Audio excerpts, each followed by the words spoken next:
Hello everybody and welcome to this another edition of a late night screen review, and this time we're talking about MaXXXine. So yeah, this is just another impromptu kind of reaction video. I'm literally in my car, I've just got in. God, what time is it? It's nearly 11 o'clock, so it really is a late night screen review. So sorry about the poor videography, I'm really in the dark here.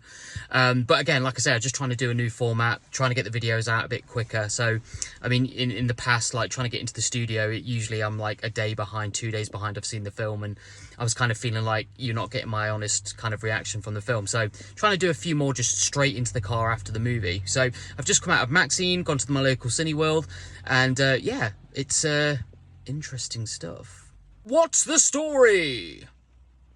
Let's go with it. So the story behind MaXXXine. So it's the third film in the kind of I don't know, the Pearl trilogy or whatever it's called, the MaXXXine trilogy. Yeah, it was a really interesting film. I didn't really research that much into this film. I think I saw one of the trailers. I'd not really been thinking about it very often. I've only seen, I'll be honest with you, I've not even seen Pearl. I saw X and I really enjoyed that movie, and this is like almost like a direct sequel from that film. And it continues the story of MaXXXine. She's like, you know, she's a sex worker, I think. She works in a strip joint. She's in, you know, we're in the world of the 1980s in LA, in deep LA, in Hollywood, and the grime and the sleaze of all that. And MaXXXine's trying to make her way out in the world to become a quote unquote real actress and get into the movies. And we follow the story of MaXXXine trying to kind of get to the top. So what did I think of the movie? So yeah, it was a really interesting movie. I really enjoyed the movie. I just wanted to say that up front. I really enjoyed the movie. I didn't really know what to expect.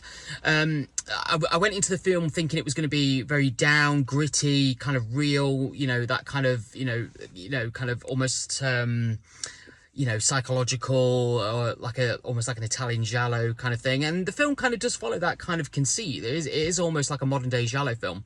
And for that, I really appreciated that. I really enjoyed the world building in this movie. I've got to say that up front. The world building's brilliant. You're really in the grit and grime of 1980s LA and the kind of, you know, the kind of, you know, strip joints and the kind of adult movie industry that morphs and is kind of blurring the lines with the film industry and the kind of sleaze and all that kind of stuff. So the world building for me is like one of the kind of the highlights of this movie. On top of that, obviously Mia Goth's performance as MaXXXine is absolutely fantastic. A standout performance by that actor, absolutely amazing. Really enjoyed her character, really loved following MaXXXine through her life, her friends, and her, you know, her job and her work, and her trying to kind of climb her way to the top. I thought all of that was absolutely fantastic. I will say though that the movie is plot light. I don't see it as a massive negative, but it was more plot light than I was expecting. I was expecting a kind of more very layered, very deep kind of plot. What's happening? What's this? What's that? Yeah, then reset the light there. You have to kind of you know, following her life, and like there's the Night Stalker plot that's happening throughout the movie, but it doesn't really come into the film really. It's just happening in the background, and there's like news reports every now and again. But I thought that was going to be more linked into the actual story of MaXXXine, like they were going to intertwine, but they don't really.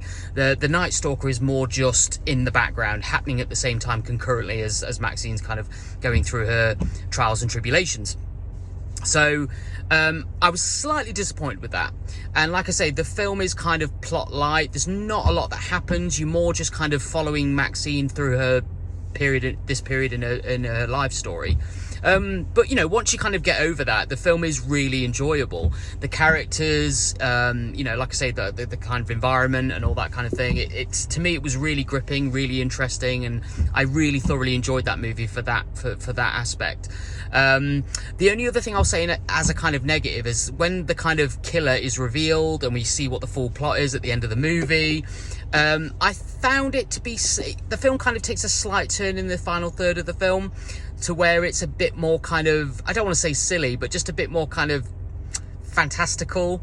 Minor spoiler, very minor spoiler. Essentially, it comes down to kind of like this kind of weird cult, and it kind of reminded me a little bit of Hot Fuzz, you know, you know, the greater good, you know, hooded figures and that kind of thing, and you know, there's like a cult leader and that kind of thing, and the kind of climax of the film where you know, it all kind of goes down is a little bit on the kind of silly side. This film reminded me a lot of Once Upon a Time in Hollywood, the Quentin Tarantino movie, where it kind of takes that weird sort of silly turn at the end. Not as extreme, I'll say that, not as extreme as Once Upon a Time in Hollywood, especially with the flamethrower, but it does go to that kind of level, and the kind of film has a similar kind of feeling, you know, dealing with the Hollywood but behind the scenes and what it's really like to make it in Hollywood and what you have to do and the sleazy people and the blah blah blah. So I would say that like the two negatives for the film are it's kind of plot light slightly, and also the kind of climax, the ending, the reveal isn't really what I was hoping for. Again, I was kind of hoping for more of the Night Stalker, being a bit more grounded, a bit more just kind of, I guess, more straightforward, more kind of gritty.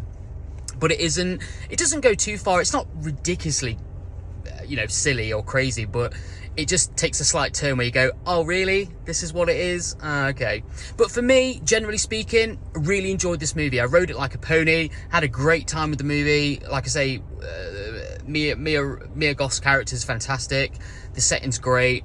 The characters are fun to watch, and the gore is there. You know, there's some really graphic scenes in this film. So, I mean, it's an 18 certificate. So if you're really looking forward to getting into the cinema to see a horror movie that's an 18, that brings the 18 certificate to the table, then this film does that. It's highly enjoyable, and I was going to say absolutely loved it. I didn't love it.